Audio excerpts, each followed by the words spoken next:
Hey guys, it's Aaron, your multi-sport coach, and welcome to Tighten Up Tuesday.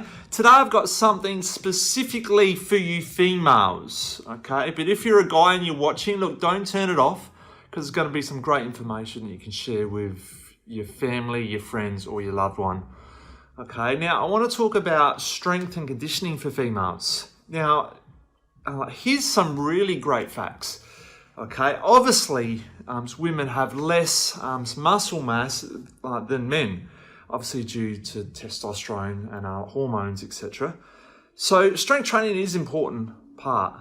Also, women lose a considerable amount of muscle mass each year after the age of 35.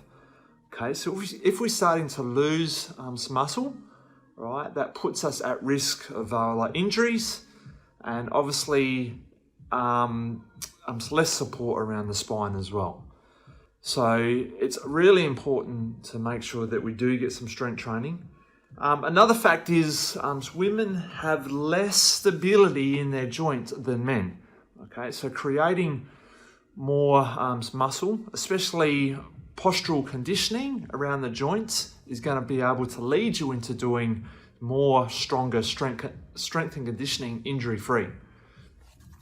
Okay, now one of the key aspects for strength training for females is what we call in the personal training, strength and conditioning world, it's called hypertrophy. So what this means is increasing the muscle mass, hypertrophying a muscle, right? So we're growing a muscle, righty?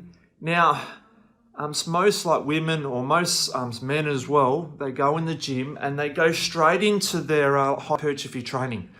Okay, it's why this is not good, especially for females, because if you haven't got the stability in the joints, right, you start to load up the joints. You start to load a lot of these postural muscles.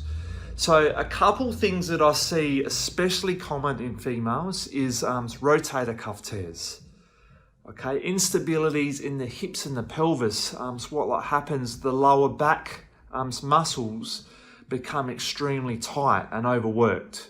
Okay, generally because the pelvis is tipped forward. Okay, the hip flexors are tight, the muscles in the back are extremely overworked. So if they're doing strength training in the gym, you start to lead to hypertrophying the wrong muscles. Okay, so some really good tips I want to give you today is that before we go into this hypertrophy training program, which is great for increasing the muscle mass, okay, we need to have a foundation of posture, core, and movement, right? If we haven't got them three aspects in place and we go into the gym, something will go wrong. So maybe not in a month, 2 months, or 3 months, but eventually something will go wrong if we don't get the foundation principles right first. So, posture correction, core conditioning, and then also as well stability in the joints. I see so many women, okay, following a bodybuilding program in the gym. They might be doing a dumbbell chest press on a bench or something like that. Okay, and they haven't got the stability in the joint, you're guaranteed a rotator cuff tear. You guarantee it.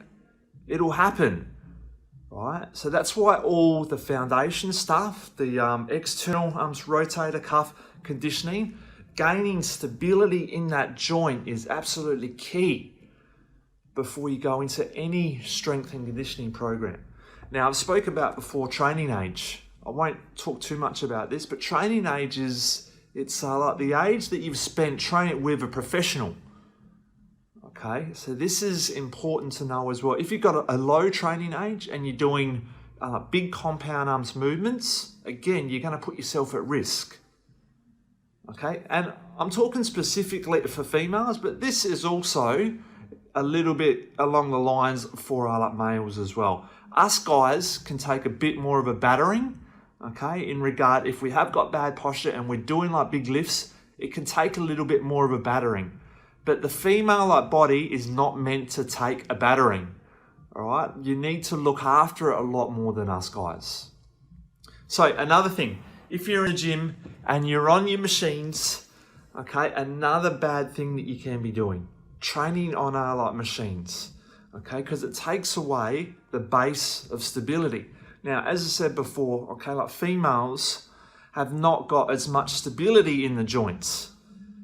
Example, the shoulders and the pelvis. So if you're training on like machines, what happens? You take away the base of stability. Your core is not going to be activating as much, right? So you're better off doing more functional training, okay? So I'm talking about more free weights, some more cable work, it's more like body weight stuff, and a lot more core conditioning. Okay, if you've come back from a pregnancy, or you've had children, or you haven't rehabilitated that core properly, that is another factor that you need to incorporate into your programming. Now, talking about programming, I talk about hypertrophy is the best type of training that you can be doing. Yes, but it's not something that you can do all year round, right? You have to have a periodized training program. Now, if you're a female in between, say, obviously like the 13 to like 50 years old, you go through a monthly cycle. So your strength and conditioning program should be based around that. Why? Because if you do go through that like monthly cycle, okay, the core is not going to be functioning as well because your stomach is bloated. The joints are more unstable, right? So you need to pull back on that week that you go through your cycle, so you're not putting yourself at risk as well. And obviously, like you're going to be feeling not as, I suppose, strong. So if you're not feeling strong and you go in the gym, you're trying to push the same like weights that you were the week before, you're putting yourself at risk for something to go wrong. So it's important to make sure that we are periodizing our programs. If it's a hypertrophy, so we might spend a week just concentrating on posture correction and some more stuff like with the body weight, okay? And then we come back and we can go again. But depending on your main goal as well, depending if you're doing triathlons, if you're a runner, or if you just want general weight loss, it really does depend what you want to achieve. So that's my tips for Tighten Up Tuesday. I hope it's helped. If you want some more information, check out my website, aaronbuchan.com. If you're interested in some programming, please contact me. I can help you. Speak to you soon.